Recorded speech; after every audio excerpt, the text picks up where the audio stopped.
Pushpa film में जैसे दूध के टैंकर में चंदन को रखकर तस्करी हो रही थी, वैसे ही शराब की तस्करी बिहार के मुजफ्फरपुर में हो रही थी। बस अंतर इतना था कि चंदन की जगह पर वहां पर शराब रखा हुआ था। पूरी खबर जब आपको बताएंगे तो आप भी चौंक जाएंगे।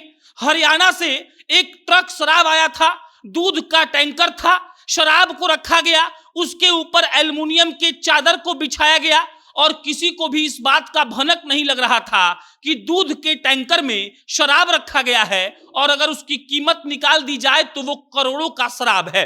ड्राइवर जो पकड़ाया है, जिसका नाम मोहम्मद शादिर है, वो जम्मू कश्मीर का रहने वाला है। वो कह रहा था कि हम पुष्पा फिल्म से ही इंस्पायर हुए हैं, हमको मालिक ने हरियाणा से मुजफ्फरपुर ये टैंकर पहुंचाने के लिए 40,000 रुपया दिया है और मुजफ्फरपुर की पुलिस की दाद दीजिए कि उन्होंने दूध के टैंकर से करोड़ों का शराब पकड़ लिया।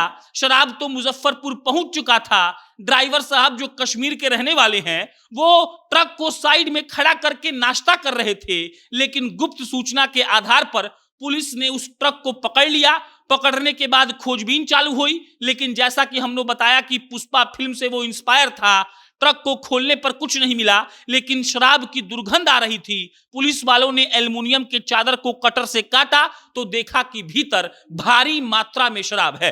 पूरी कहानी आपको बताते हैं, लेकिन उससे पहले आप ये तस्वीर देखिए। यही वो ट्रक है जो हरियाणा से आई थी और देखिए ये पुलिस वाले हैं जो दूध के टैंकर में ऊपर एक ढक्कन होता है जिसको खोला जाता है, उसी से दूध को अंदर डाला जाता है, दूध को बाहर निकाला जाता है और पुलिस वाले इसी ढक्कन को खोलते हैं तो उनको शराब नहीं दिखती है, बल्कि एल्युमिनियम का एक चादर दिखता है। लेकिन शराब की दुर्गंध उसमें से लगातार आ रही थी। पुलिस वालों को यह समझने में बिल्कुल भी देर नहीं लगी कि यहां पर कुछ गड़बड़ झाला है और पुलिस वाले शराब के दुर्गंध के हिसाब से एल्युमिनियम को काटते हैं कटर से और देखते हैं कि अंदर कार्टून में शराब ही शराब है।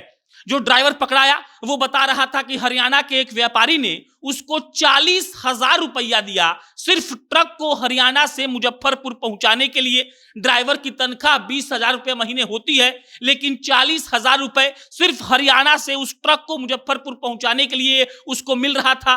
वो कह रहा है कि मैं पहली बार शराब ला रहा था और पहली बार में ही उसका भाग्य इतना खराब था कि उसको पुलिस वालों ने पकड़ लिया।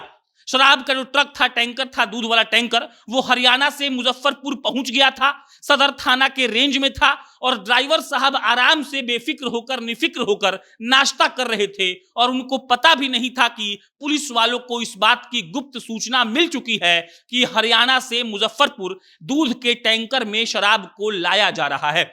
ड्राइवर साहब को पहले पुलिस वाले पकड़ते हैं, उसके बाद ट्रक की तलाशी ली जाती है और उसके बाद यह मालूम पड़ जाता है कि उसमें शराब है और इतना मात्रा में शराब है। आप देख सकते हैं कि यह टैंकर कितना बड़ा है, करोड़ों का शराब इसके अंदर रखा गया था और उस ड्राइवर से अब गहन पूछताछ हो रही है। यह पता लगाने का प्रयास किया जा रहा है कि उसका मालिक कौन है। उस व्यापारी की तलाश हो रही है जिस व्यापारी ने ट्रक ड्राइवर को हरियाणा से उस टैंकर को मुजफ्फरपुर पहुंचाने के लिए 40,000 रुपया दिया था और वो आदमी मुजफ्फरपुर में इस शराब को कहां डिलीवर करने वाला था, इसकी भी तहकीकात हो रही है। ड्राइवर कह रहा है कि हमको मुजफ्फरपुर पहुंचने के बाद एक कॉल आने वाला था और कॉल आने के बाद ही हमको मालूम पड़ता कि मुजफ्फरपुर में इस शराब के डिलीवरी को कहां देना है, लेकिन कॉल आने से पहले ही पुलिस ने उसको पकड़ लिया। खबर एकदम आग की तरह फैल गई और उसको कोई कॉल नहीं आया। पुलिस वालों का कहना है हम एकदम सघन पूछताछ कर रहे हैं, जांच कर रहे हैं। वो व्यापारी जो हरियाणा से इस ट्रक को भेजा है उसको भी पकड़ा जाएगा और ये जो ड्राइवर है ये यहां पर किसको ये माल देने वाला था उसको भी पकड़ा जाएगा और आशा ये किया जा रहा है कि बहुत बड़े शराब के गिरोह का, जो शराब के व्यापारी हैं, जो अपराधी हैं, उनके गिरोह का पर्दाफाश होगा और वो जल्द ही सलाखों के पीछे होंगे। बाकी पुष्पा फिल्म में क्या हुआ था ये आप देख लीजिए। ये अल्लू अर्जुन है, साउथ के सुपर डुपर स्टार, और इन्हीं की फिल्म पुष्पा थी जिसमें चंदन की तस्करी ये ट्रक में डालकर कर रहे थे। यहां पर ट्रक में वही है, बस चंदन नहीं है, तस्करी हो रही है, शराब की हो रही है, टैंकर भी दूध का ही है। बाकी आपकी प्रतिक्रिया क्या है कमेंट बॉक्स में बताइएगा। मेरा नाम प्रशांत है, फिर जल्दी किसी नई खबर के साथ मिलेंगे। बहुत बहुत धन्यवाद।